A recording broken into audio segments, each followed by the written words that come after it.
Right, can you hear me now? Yes.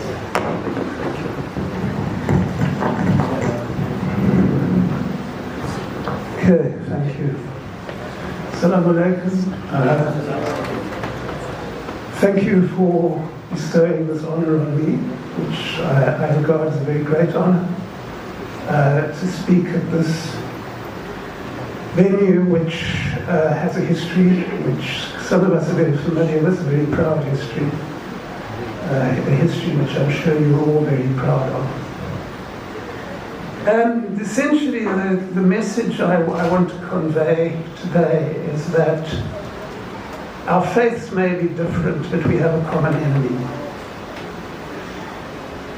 And our general common enemy, if we can put it that way, is hatred. Our general common enemy is the belief that some people are better than other people. And our general common enemy is the belief that some people, because they happen to be associated with the West, are entitled to treat everybody else as second-class human beings. But we have a more particular common enemy.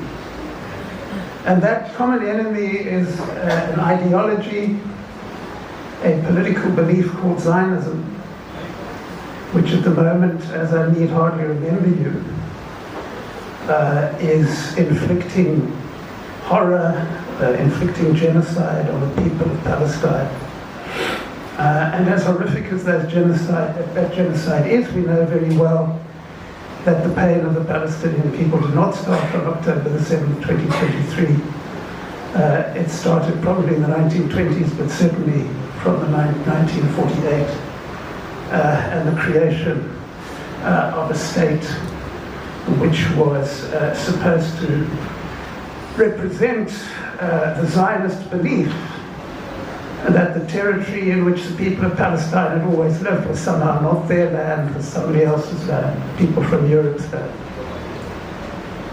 And the reason I think it's very important to stress that we have a common enemy is that if you look from afar at Zionism, you can get the wrong impression. Because whether we like Zionism or not, and of course we don't because of what it does to people, Zionism creates the impression that it is the belief system of the Jewish people. It is the belief system of people who desperately want to show how Jewish they are. And if you're really Jewish, it tells you, then you have to be a Zionist. And I'm sure those of you, and I'm sure all of you do, who follow the news will know that it has become very customary over the last couple of years, but even before then, for any of us who insist on the rights of Palestinians to be free, to be told that we are anti-Semites, we're anti-Jewish. Anti-Semites is a very silly word to start off with. The Palestinians are also Semites. But what we're told is that we are anti-Jewish racists, that we are harbor racism towards the Jewish people. And if you hear all of this, it is understandable that people who are not Jewish and people who do not know the history could come to the conclusion that the people inflicting pain on the Palestinian people today and starvation and the mass killing of children, that these people are the real Jews. These are the people who are doing it on behalf of the Jews. And those of us, those Jews like myself who refuse to have anything to do with this, are these sort of oddballs, the strange people who don't really identify. You may or may not know that Jews who oppose Zionism are very often called by the Zionists self-hating Jews. We hate ourselves. And of course, the message that conveys is that Zionism is a violent expression of being Jewish. But if you go into the history, you find out that the exact opposite is the truth. Zionism didn't start because there were some people who were proud of being Jewish. Zionism started because there were some people who were deeply ashamed of being Jewish. The Zionists didn't like being Jewish. Theodor Herzl, who is revered in the Zionist movement, once debated a person who really hated Jews, and they agreed on just about everything. The only thing they disagreed on, they all agreed that the Jews were nasty, Herzl and this other man. Anything they didn't agree on is the other man said, well, the Jews are always nasty, and Herzl said, no, the Jews will stop being nasty if they have a state. Because if they have a state, said Herzl, they will be like everybody else. So immediately, you don't want to be what your people have been for the last couple of thousand years or more. You want to be like somebody else. But who is the somebody else you want to be like? And the somebody else you want to be like, in the minds of Herzl and the people around him, were white Western Europeans. Because they lived in Europe, and the Europeans, Jews lived in Europe, but they weren't treated very well by the Europeans, and they weren't part of the group that held power, and they weren't welcomed into the best clubs, etc. And what the Zionists desperately wanted to do was to be accepted by those people. And Zionism became a way of being accepted by those people. And if you want evidence of this, you want proof of this, you just have to read Herzl's work himself. You just have to read about Herzl himself. Herzl wrote a book about what the Jewish state that he wanted to create, he called it the Jewish state, that he wanted to create would look like. The Jewish state that he wanted to create, is the official language of that state, was going to be German. Not anything Jewish spoke, German, because that's what cultured people spoke in Herzl's work. It's a very funny book if you can put aside the horrors that it's created, because what do all these deeply proud Jews do in Herzl's book? Every night they get dressed up, I don't know if you're familiar, with top hats and tails, things that the British gentlemen wear, etc. And they go off to the opera, okay, because that's what civilized people do. And the most important thing they do for Herzl is that they engage in dueling. Now, dueling was at that stage a very strange custom in which Europeans of upper-class Europeans, if you insulted somebody, they would challenge you to a duel. And you appeared at dawn with guns, etc., and you try to kill each other. This Herzl thought was immensely civilized. I don't know who else thinks that. People settling their arguments in this way of civilized. But he thought it was immensely civilized.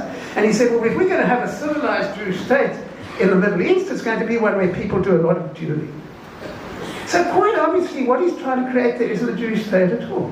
What he's trying to create is another white Western European state in which the Jews can become white Western Europeans and colonize other people like everybody else. And in a sense, none of that has changed. What we're still dealing with today is a group of people who claim to be Jewish, claim to value what is Jewish, but who don't really like being Jewish at all. Because what they also did is to say, well, look what, at that stage, the history of the Jewish people, they said, look what the Jews have been doing for the last however many years.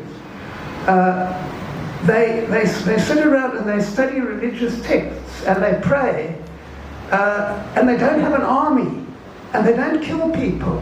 What kind of civilization is that?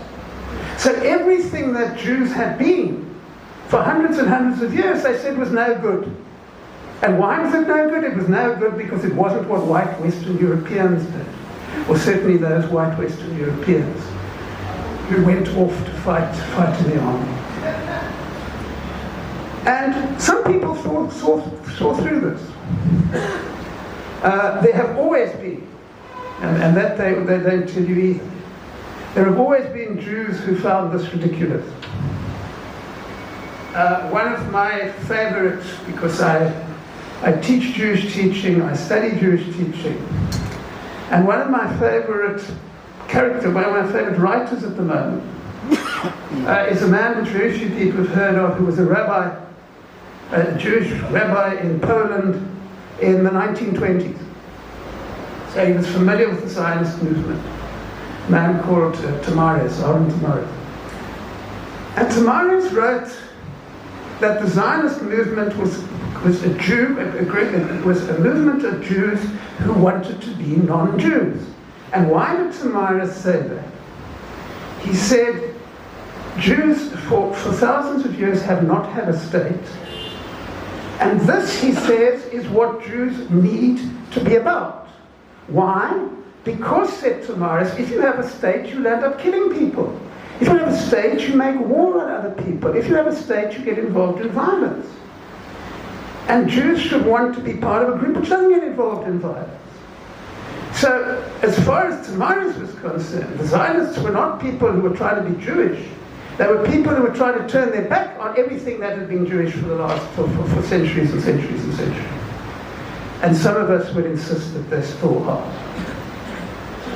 If you want further evidence, so many people are not aware of this. We all know about the Nazis. We all know that the Nazis hated Jews and killed 6 million Jews. And the Nazis used to make movies about how evil Jews were, etc.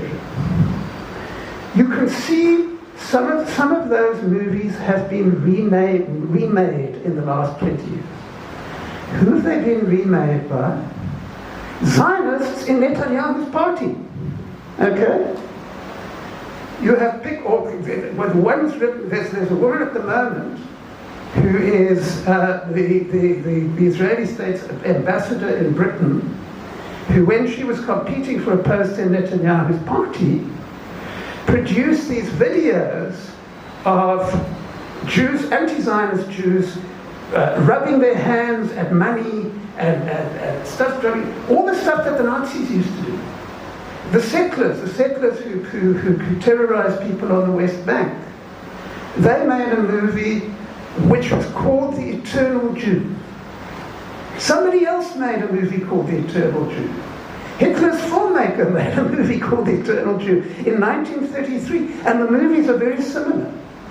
So why are all these Zionists making movies which show Jews as money-grabbing people who do all sorts of evil things? Because, as I've said earlier, because they don't really like Jews very much, because they associate Jews with not killing people. And they associate Jews with the fact that, remember that for many of us, doesn't mean that Jews are better than anybody else. It's simply a reality that if you are in a situation, thank heaven some of us would say, where you don't have an army and you don't have a police force, then you can't do violence to other people. Then you have to come up with ways of living which don't involve doing violence with other people. And there's nothing wrong with that. But the Zionists were horrified by it because they said, well, the white Western Europeans will look down on us. We can't have that. It's very important to understand that Zionism accuses other people of being anti-Semitic. It accuses people of being Zionism is a form of anti-Jewish racism. It's a form of racism which tries to turn Jews into something else. And of course it's also an ideology which brings tremendous hatred on Jews because they tell you, which is a lie, that they are the real Jews. They're not the real Jews at all. The real Jews are the people who they rejected. Now, if I was giving you this talk about 5 years ago,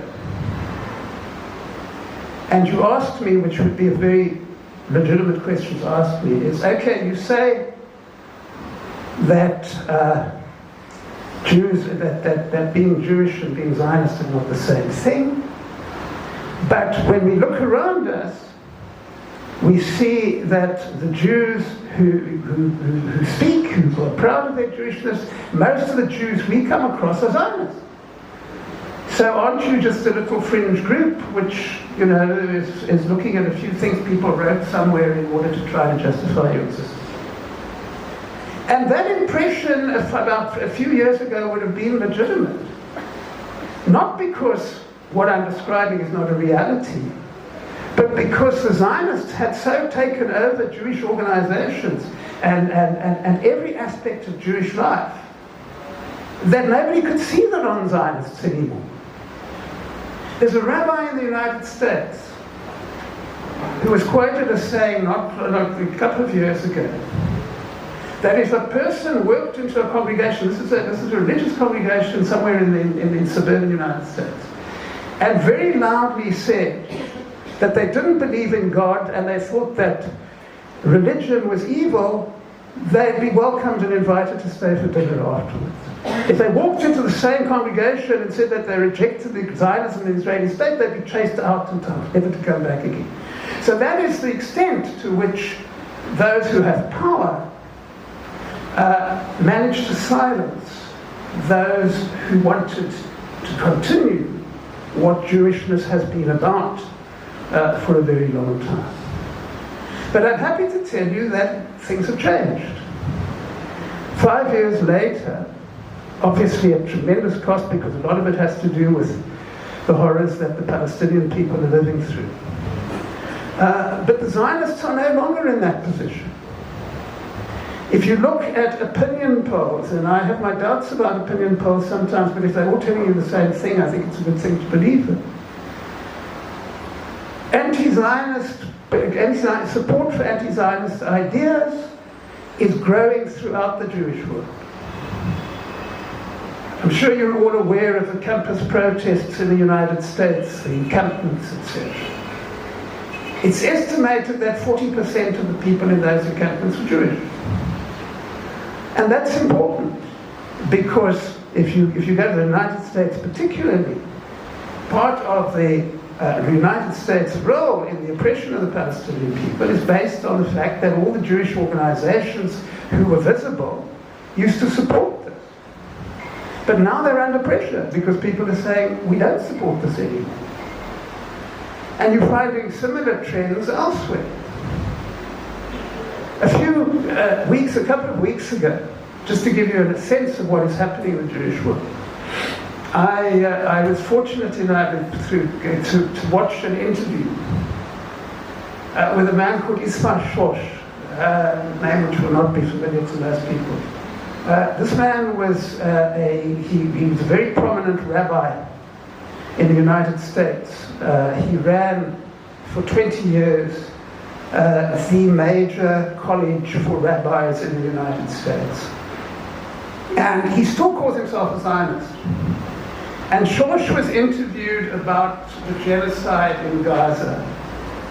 And Shosh said, from a Jewish point of view, what is happening in Gaza is a desecration of God's name, which will destroy Judaism if we do not distance ourselves from it. So if a Zionist like Ismail Shosh has worked out what the Zionists have been doing to Judaism over the last 75 years, and then you can be sure a lot of other people have worked it out as well. And we're seeing this in very concrete ways. We're seeing now the emergence of Jewish congregations which are anti-Zionist congregations. If you join the congregation, you must accept that the prayer services are going to be anti-Zionist prayer services. You have Jewish organizations which are campaigning very loudly. You have rabbis getting arrested for civil disobedience for supporting the struggle of the Palestinian people. And I very confidently predict that that is going to grow and grow and grow. Because what is being done by Zionism is not what Jews were taught for hundreds of years. It's not what the Jewish tradition tells people to do. And more people are realizing it. They're not realizing it as much in this country as in others, but this country's Jewish community is very often behind others, so I wouldn't worry about that. But that is a trend around the world. Now obviously, I don't want to mislead you. I'm not saying that there aren't lots of Zionists out there who are going to continue to make all these false claims about how what is being done to Palestinians is being done in the names of Jews. They are there and they're very powerful. And they have to be taken seriously. But what I am telling you is that they no longer speak for large sections of the Jewish community. And beyond the examples I've given you, there's one other which should be very topical, and the Imam issued a statement about it the other day. The victory of Zohran Mamdani in the mayoral contest in New York City. It's estimated that 40% of the Jewish residents in New York voted for Zohran Mamdani. And they ignored the people who told them the ridiculous propaganda about how he was going to drive Jews out of the city and all of that. And they brushed that aside and voted for him. And in many cases, many young Jews voted for him, not despite the fact that he supports the struggle of the Palestinian people, but because he supports the struggle of the Palestinian people. So essentially what I want to convey is that while it is understandable that if you are told, if you are concerned, as I'm sure we all are, about what is being done to the Palestinian people, and if you're continually told that it's being done in the name of the Jews, and that the only Jews who don't like what they're doing are Jews who hate themselves and aren't really Jewish, etc. If that is all you hear, then blaming Jews for what is happening makes absolute sense. But if you understand that those people do not speak for everybody, if you understand the history which tells you that those people reject being Jewish, they don't embrace it, and if you understand that more and more Jews today are turning their back on that form of hatred and that form of oppression, then you understand that really the fight today is not with Jewish people, but the fight is a fight in which those people of goodwill, those people who believe in humanity, Muslim, Jewish, of any faith, are pitted against those who don't. And I think in that fight for a world in which people are tolerated, in which people are respected, those Jews who realize that Zionism is a betrayal of everything we always were, are very much a part of this, and we need to work together as human beings to ensure that we can have a world in which nobody is oppressed because of their faith. Nobody is starved and murdered because they're not Western, and in which the equality of all human beings, of all faiths and races, are acknowledged. And that's a fight for all of us, of all faiths. And I'm very grateful to you for listening to me, and I hope that we can work together in that fight going forward. Thank you very much.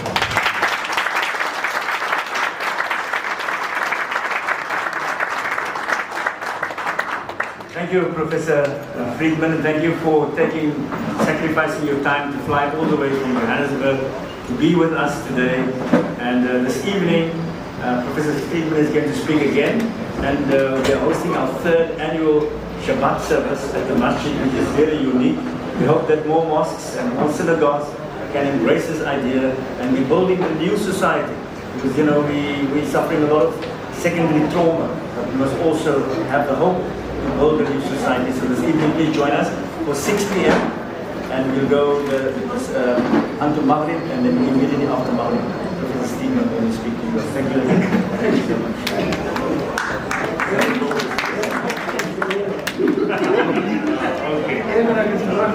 Okay.